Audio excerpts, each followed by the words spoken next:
those morality tales specifically, because that's what they started seeming like to me, were so interesting because they were about women who like had made a mistake, but like generally not even that huge of one, but had their entire lives destroyed. And it felt like they were telling the girls of America, of which I was one at the time, sort of what they were allowed to be.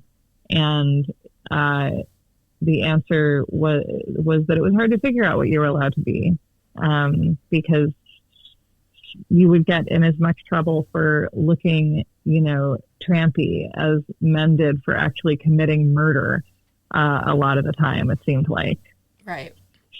Right, and you get as much trouble for looking trampy as you might for looking prudy, and so there is kind of no winning. There's no way to be a woman in a way that is acceptable, and I think that's exactly what these stories are intended to tell us, is that here's all these women who have these varying experiences. You take the Monica Lewinsky story as an example, like Hillary Clinton, the amount of heat that she got for not being able to please her man, for whatever it was, for not being sexual enough, and then Monica Lewinsky for being this sexual deviant figure for us. And either way, both women lost in a lot of ways. Monica Lewinsky lost a lot in a different way. But in a lot of ways, both women lost. And I think that that's what these stories come to tell us, is that it doesn't matter what you do.